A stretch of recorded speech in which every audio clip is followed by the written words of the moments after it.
Assalamualaikum warahmatullahi wabarakatuh. Warahmatullahi wabarakatuh. Waalaikumsalam.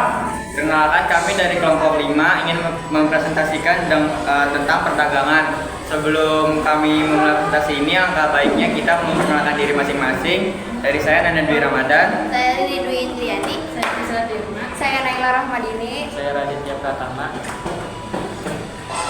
Tujuan presentasinya yaitu membahas terkait topik perdagangan internasional dan membahas kebijakan perdagangan internasional. Yang pertama, pengertiannya, perdagangan internasional adalah salah satu indikator yang dapat mengetahui maju tidaknya pertumbuhan perekonomian dalam negeri. Kegiatan utama yang berjalan di dalamnya ada dua, yaitu impor dan ekspor. Impor merupakan kegiatan membeli barang atau jasa dari luar negeri dalam memenuhi kebutuhan dalam negeri. Sedangkan ekspor merupakan kegiatan menjual barang atau jasa kepada suatu negara untuk dipakai dalam memenuhi kebutuhan negara yang bersangkutan. Teorinya itu ada absolute percentage, teori keunggulan mutlak atau absolut.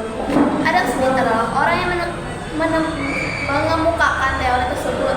Dia berpendapat sebagai kondisi di mana suatu negara dapat menghasilkan barang dan jasa lebih banyak dibandingkan dengan para pesaingnya dengan menggunakan biaya yang lebih rendah dalam produksinya, sehingga mendapatkan keuntungan yang lebih besar. Sebagai contoh, Jepang adalah negara yang memproduksi mobil dalam jumlah besar dengan merek utama seperti Honda, Suzuki, dan lain-lain. Lalu teori yang kedua adalah Hexer Ohlin. David Ricardo adalah orang yang mengemukakan teori tersebut. Ia menjelaskan bahwa perdagangan internasional dapat terjadi karena adanya perbedaan dalam produktivitas of labor antar negara. Oleh karena itu, teori modern HO ini dikenal sebagai the proportional factor theory. Perbedaan produktivitas karena adanya jumlah atau proporsi faktor produksi yang dimiliki oleh masing-masing negara, sehingga selanjutnya menyebabkan terjadinya perbedaan harga barang yang dihasilkan. Negara yang memiliki faktor produksi relatif banyak atau murah dalam memproduksinya akan melakukan spesialisasi produk untuk kemudian mengekspor barangnya. Sebaliknya, masing-masing negara akan mengimpor barang tertentu jika negara tersebut memiliki faktor produksi yang relatif langka atau mahal dalam memproduksi. Selanjutnya ada kebijakan dalam perdagangan internasional. Yang pertama ada tarif. Tarif itu adalah sejenis pajak yang dikenakan atas barang yang diimpor. Tarif spesifik atau spesifik tarif dikenakan sebagai beban tetap atas unit barang yang diimpor. Yang kedua ada subsidi ekspor, yaitu pembayaran sejumlah tertentu kepada perusahaan atau perseorangan yang menjual barang ke luar negeri.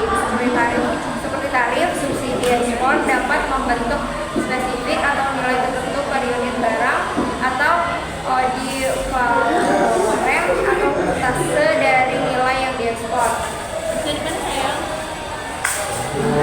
Selanjutnya, kebijakan perdagangan internasional.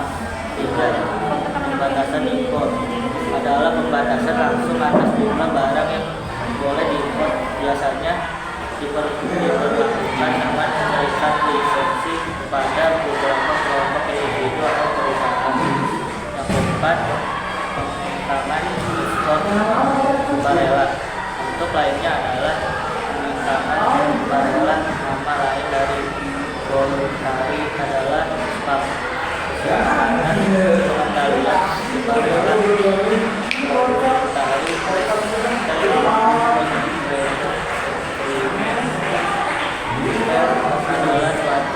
suatu pembatasan kuota atas perdagangan yang dikenakan oleh pihak negara pengekspor dan pengimpor. Selanjutnya yang kelima, persyaratan kandungan local content requirement merupakan pengaturan yang memasyarakatkan bahwa bagian-bagian tertentu dari unit-unit fisik yang karena subsidi kredit ekspor. Subsidi kredit ekspor ini semacam subsidi ekspor, hanya saja wujudnya dalam pinjaman yang disubsidi kepada pembeli Amerika Serikat. Seperti juga kebanyakan negara memiliki suatu lembaga pemerintah ekspor impor, bank-bank impor yang diarahkan untuk paling tidak memberikan pinjaman-pinjaman yang disubsidi untuk membantu ekspor. Yang ketujuh ada pengendalian pemerintah atau national procurement. Pembelian-pembelian oleh pemerintah atau perusahaan-perusahaan yang diatur secara ketat dapat diarahkan pada barang-barang yang diproduksi di dalam negeri meskipun barang-barang tersebut lebih mahal daripada yang diimpor. Yang kedelapan, hambatan-hambatan birokrasi atau red tape barriers. Kadang pemerintah ingin membatasi impor tanpa melakukan secara formal. Untungnya atau sayangnya, begitu mudah untuk melibatkan standar kesehatan, keamanan, dan prosedur pabean sedemikian rupa hingga merupakan pengingat dalam perdagangan. Tunggu ya. Sekian dari kelompok kami yang ingin bertanya. Ya, Rinal. Kalau kalian membersihkan, Ya, yang pertama tadi definisinya saya belum terlalu mengerti, jadi tolong jelaskan apa yang dimaksud dengan perdagangan internasional secara singkat. Setuju. Terus Oke. Perkenalan, nama saya Raffi. Saya mau bertanya, mengapa perdagangan internasional ini penting bagi perekonomian di suatu negara? Terima kasih. perkenalkan, nama saya Persiawan. Untuk pertanyaannya itu apa saja dampak negatif yang dapat muncul dari perdagangan internasional? Ya, sekian. Terima kasih. Silakan dijawab. Silakan dijawab. A few moments later.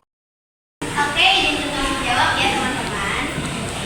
Jadi dari pertanyaan yang pertama dari Arina, apa yang dimaksud dengan perdagangan internasional? Perdagangan internasional adalah pertukaran barang, jasa atau sumber daya antara negara-negara di seluruh dunia.